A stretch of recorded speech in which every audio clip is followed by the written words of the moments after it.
pour que tu comprennes quelque chose. Parce qu'en même temps, je vais faire le parallélisme avec Jésus-Christ. Amen. Parce que si tu ne suis pas, tu risques de te perdre. Alors sur l'autel des holocaustes, on venait prendre un animal. On venait, le sacrificateur venait l'égorger. Et on versait son sang sur l'autel afin que le péché du peuple puisse être expié. Donc ce qui veut dire que quand il y avait une personne qui péchait, le sang était versé. On prenait un animal. On venait égorger, on versait le sang. S'il y avait un autre qui commettait encore le péché, on faisait la même chose. Amen. Amen. Mais la Bible nous dit quoi dans le livre d'Hébreux? La Bible nous dit qu'en fait, le sacrifice qui se faisait sur l'autel des holocaustes ne faisait que couvrir le péché. Est-ce que nous comprenons cela? C'est-à-dire que ça ne venait que couvrir. C'est-à-dire que qu'est-ce que je peux prendre? C'est-à-dire que si je prends par exemple la Bible de mon frère Alain, si je la dépose là, je dis bon, donnez-moi un tissu.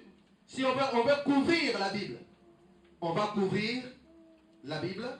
Est-ce que la Bible a disparu? Non. Quelqu'un qui est là-bas, qui vient, ne va pas voir la Bible. Amen. Amen. Mais va voir le tissu qu'il y a sur la Bible. Amen. Dites Amen. Amen. Ce qui veut dire quoi? Ce qui veut dire que toutefois que les gens péchaient, le péché était toujours en dessous. Mais le sang répandu couvrait quand même le péché. Alors cela se constituait comme une espèce de arc. C'était comme si c'était comme un arc-en-ciel qui venait toutefois couvrir le péché du peuple qui avait péché. Mais dans la réalité, le souvenir du péché était toujours là. Puisque ça n'a jamais été ôté. Dites Amen. Amen. Non, je ne sais pas si vous comprenez. Amen. Donc le souvenir était toujours là. Donc sur l'autel des holocaustes, on venait faire des sacrifices. Constamment et constamment. Mais le souvenir du péché était toujours là. Amen. Alors un jour, Dieu a parlé. Dieu a instauré, il a dit à Moïse aussi, pour donner la préfiguration de ce que je vais vous parler plus tard. Alors il a dit ceci. De la même manière que une fois que le souverain sacrificateur a déjà égorgé un animal et a versé le sang pour couvrir le péché du peuple ou du pécheur qui a péché, tu ne vas pas t'arrêter là. Il y a un autre acte qu'il faut accomplir. Et cet acte-là, c'est qu'on prenait un deuxième animal, on prenait une deuxième brebis ou un deuxième bouc, on l'amenait également sur l'autel.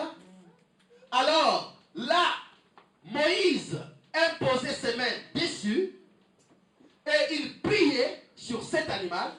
C'est-à-dire qu'il faisait, c'est-à-dire qu'il recommandait les péchés que, par exemple, le peuple avait commis sur cet animal-là.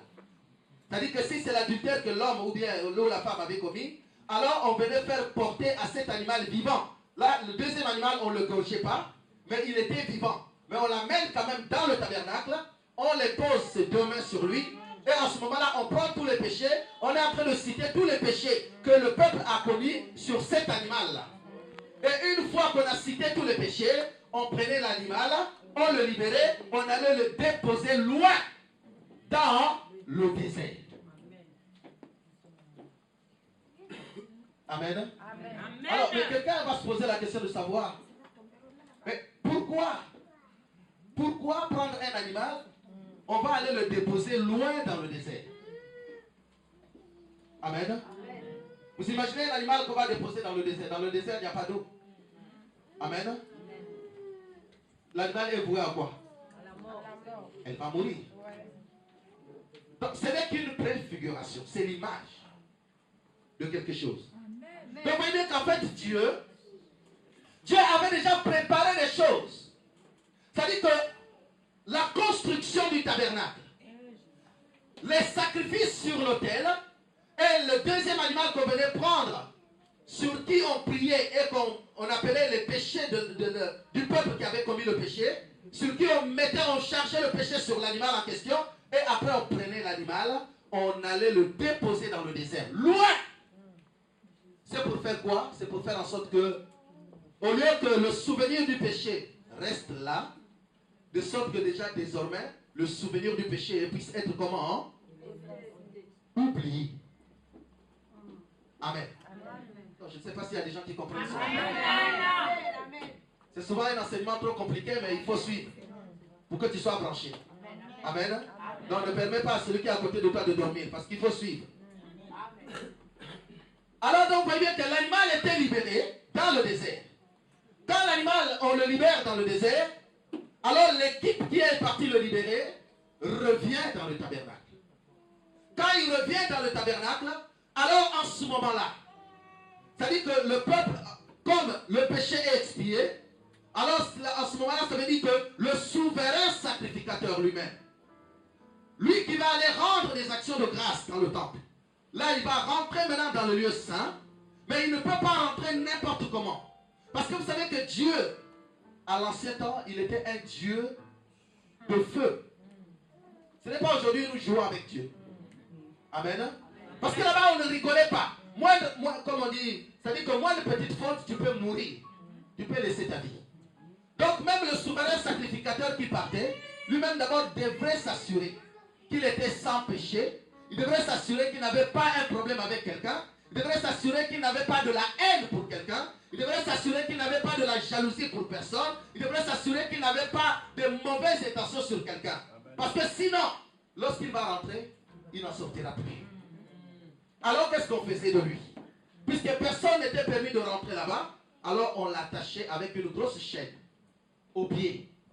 On devrait l'attacher sur son pied, une chaîne, de sorte que quand il va rentrer, à un moment donné, si le temps du sacrifice, on constate que le temps du sacrifice est passé et qu'il ne revient pas, cela veut dire que là-bas, l'ange l'a frappé, alors il est mort.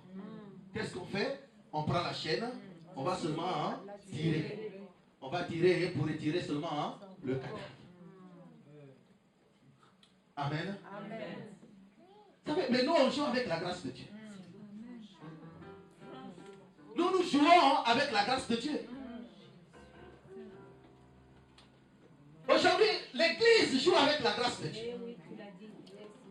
Le peuple joue avec la grâce de Dieu. Les chrétiens jouent aujourd'hui avec la grâce de Dieu. Mais la Bible dit, ne prenez pas la grâce de Dieu en vain. Ce n'est pas parce que Dieu nous a fait grâce. Tout le monde dit non, non, Dieu nous a fait grâce. C'est la nouvelle alliance, certes.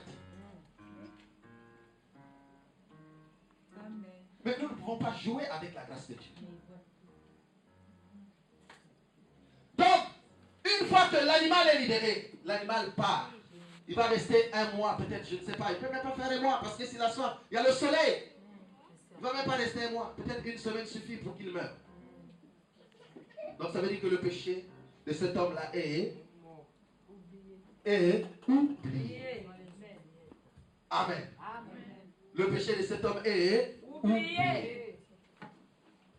Alors, toutes ces choses se faisaient dans le parvis parce que c'est dans le parvis extérieur la grande partie, la première partie, le parvis extérieur dans lequel il y avait l'autel des holocaustes.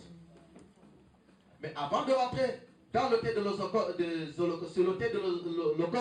mais il y avait ce qu'on appelle également la cuve des reins. Et c'est là que les sacrificateurs également, avant de rentrer même dans le lieu très saint, devraient d'abord se laver les pieds et les mains. C'est ce que les musulmans aujourd'hui ont copié pour dire avant d'aller faire la prière, il faut se laver les pieds, il faut se laver les mains. Comme si en se lavant les pieds, en se lavant les mains, même si ton cœur est dans le péché, en lavant avec l'eau simple, alors tu es purifié. Non, tu n'es pas purifié. Tu n'es pas purifié, ce n'est pas parce que tu vas te laver les mains, si tu n'as pas lavé ton cœur par le sang de Jésus, le péché n'est pas ôté. Parce que dans Hébreux 9, 22, la Bible dit que sans effusion du sang, il n'y a point de rémission à nos péchés. Ce n'est pas l'eau qui vient purifier le péché, mais c'est le sang qui avait été versé. Dites amen. Voilà pourquoi je vous ai dit que je vais faire des parallèles, des parallélismes.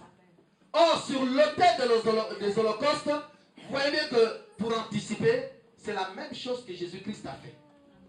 on l'a mis sur l'autel. Mais cet autel-là n'a pas ressemblé, c'est-à-dire que cet autel-là ne ressemble pas à l'autel du tabernacle, mais l'autel de Jésus ressemble à la croix sur laquelle il a été crucifié. Et il meurt. Dites Amen.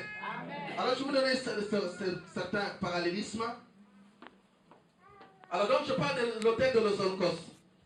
Les pécheurs en face de l'autel, il égorge et offre la victime.